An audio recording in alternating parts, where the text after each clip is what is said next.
Halo teman-teman semua, pada saat ini kita akan mencoba untuk mengerjakan soal ya di mana kita diberikan sebuah fungsi produksi, lalu kita diminta untuk menentukan apakah dia short run atau long run, apakah dia increasing, constant atau decreasing return to scale, lalu bagaimana cost minimizing demand dengan menggunakan metode Lagrange multiplier dan bagaimana fungsi biaya minimumnya.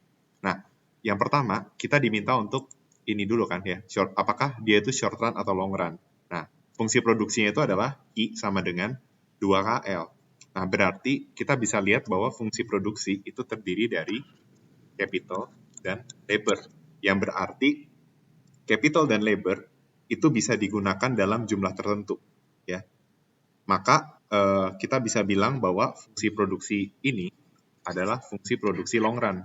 Karena ketika fungsi produksinya adalah 2KL, berarti dia menunjukkan bahwa capital dan labor itu digunakan, capital dan labor keduanya adalah variable input, seperti itu. Ya. Karena capital dan labor adalah variable input.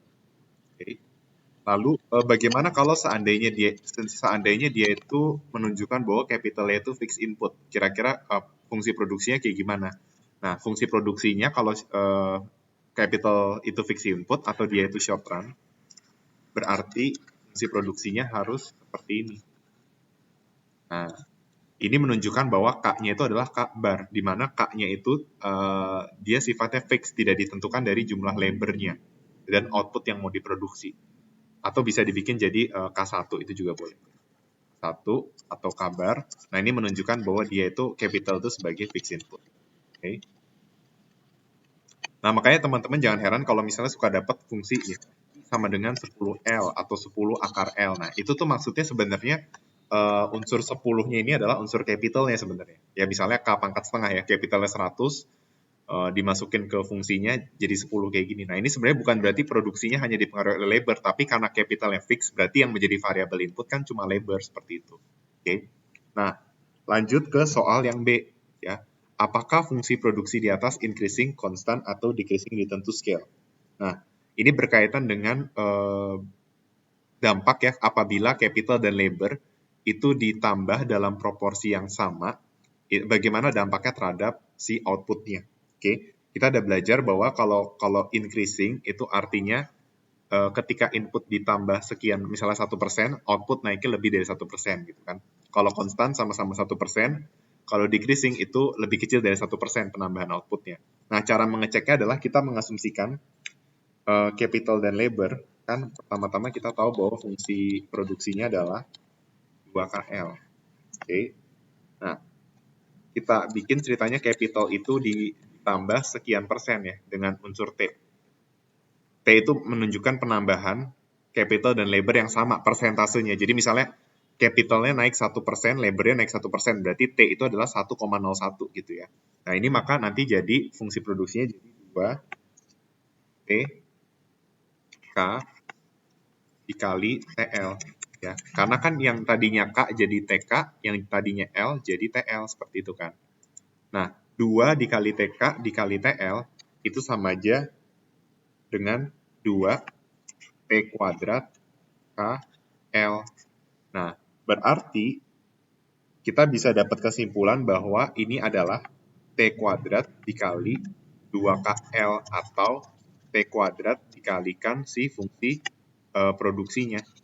Nah, dari sini kita bisa melihat T kuadrat itu mencerminkan dia itu adalah increasing return to scale. Kenapa? Karena ternyata kalau capital labor misalnya sama-sama ditambah 1%, outputnya meningkat 2%. Nah, berarti dia adalah increasing return to scale atau bisa saya singkat menjadi IRTS. Seperti itu. Oke. Tapi kalau misalnya hasilnya, jadi IRTS itu kalau nanti hasilnya itu adalah T pangkat di atas 1 dikalikan si fungsi produksinya, itu menunjukkan bahwa penambahan output, persentase penambahan output itu lebih tinggi daripada penambahan input dalam proporsi yang sama. Tapi kalau dia constant return to scale, hasilnya adalah T pangkat 1 atau T aja.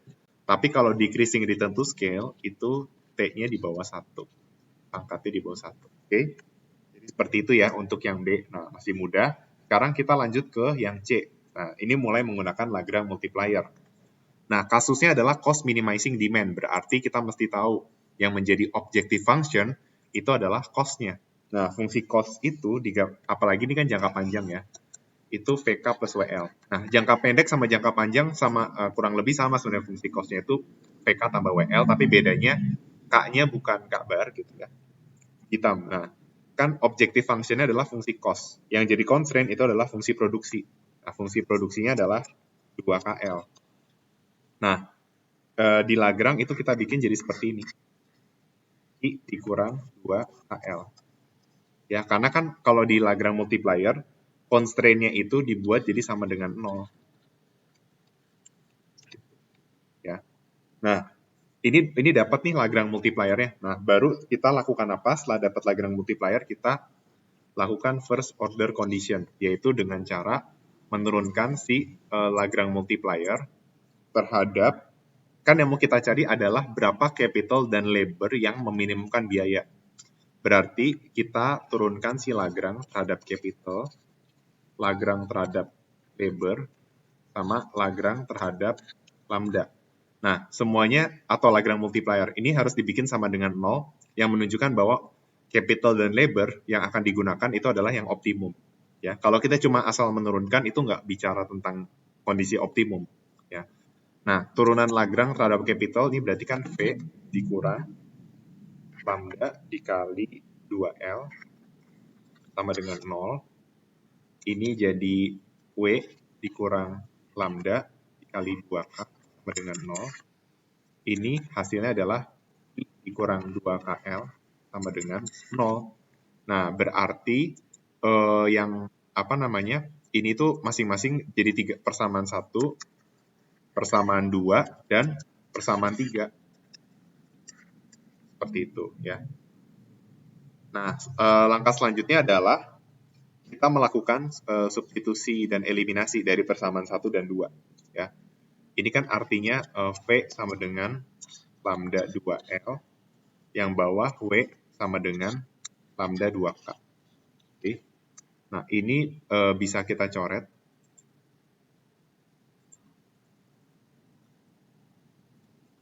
Maka kita dapat kesimpulannya adalah V per W sama dengan L per K. Nah, jadi nantinya itu teman-teman tinggal masukin ke, jadi dari sini kita bakal masukin ke fungsi persamaan 3 seperti itu.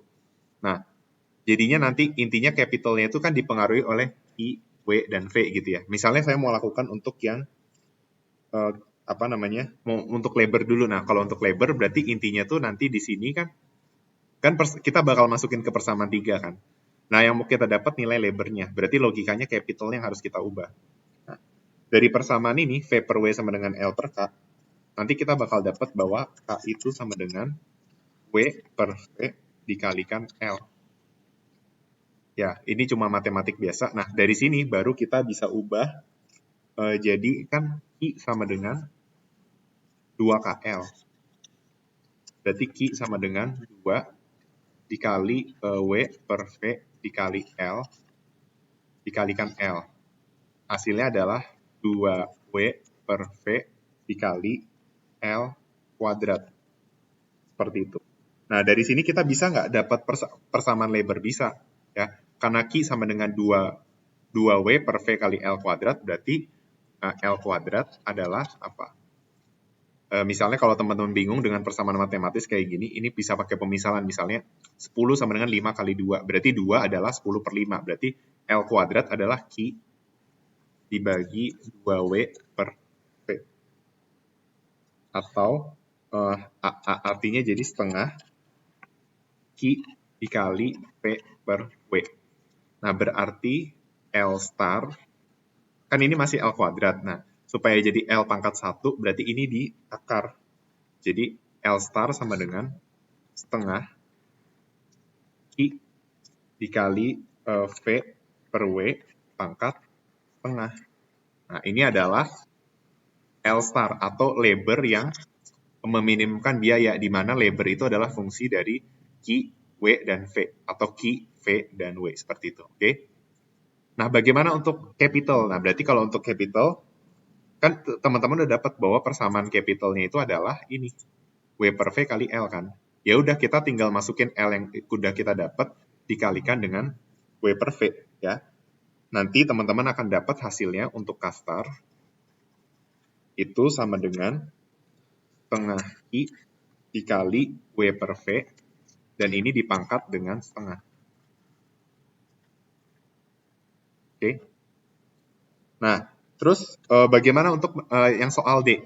Tentukan fungsi biaya minimum. Nah, kan fungsi biayanya adalah PK plus WL. Nah, berarti fungsi biaya minimumnya adalah kan ada capital dan labor yang meminimumkan biaya kan, berarti tinggal C sama dengan PK star ditambah W dikali L star.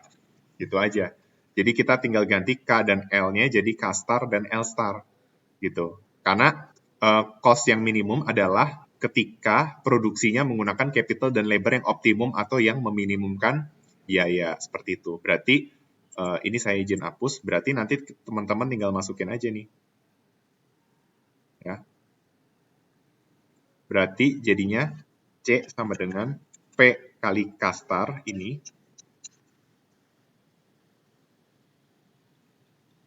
ditambah W dikali L star.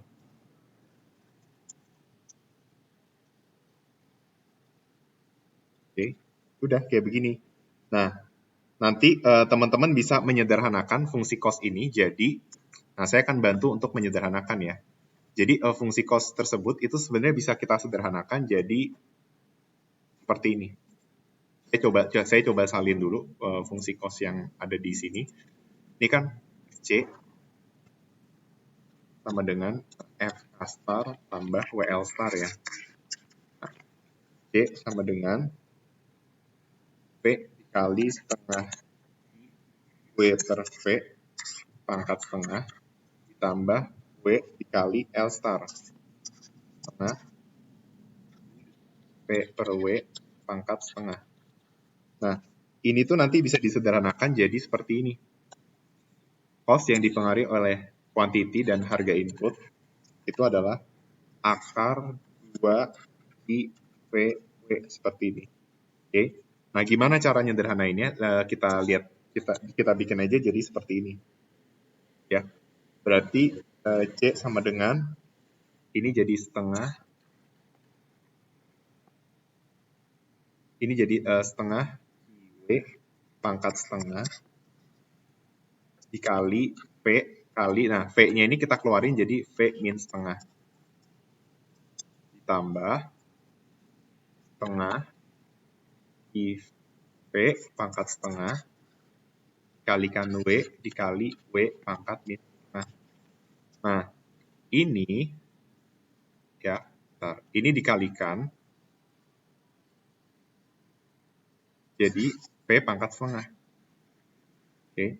Sedangkan ini dikalikan jadi W pangkat setengah. Seperti itu. Nah, jadinya kan seperti itu ya. Berarti ini sama aja kayak ini sama ya. Berbeda. Nah, ini bisa kita sederhanain jadi 2 kali setengah I V W pangkat setengah. Ya. Karena ini kalau kita satuin ya.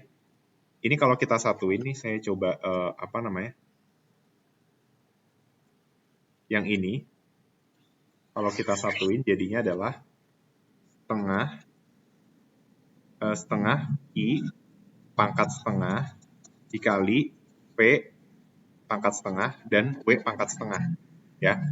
Nah, ini kalau disatuin hasilnya juga sama, yaitu setengah I pangkat setengah dikali V pangkat setengah kali W pangkat setengah. Jadi intinya baik yang ini dan ini itu sama. Ya. Makanya ini kalau dijumlahin jadi 2 dikali setengah I V W pangkat setengah.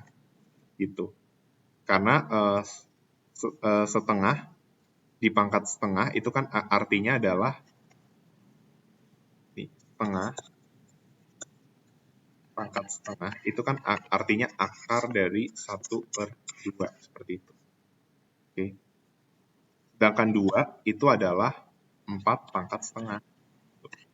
Makanya 4 pangkat setengah dikali setengah pangkat setengah, itu hasilnya adalah 2 pangkat setengah.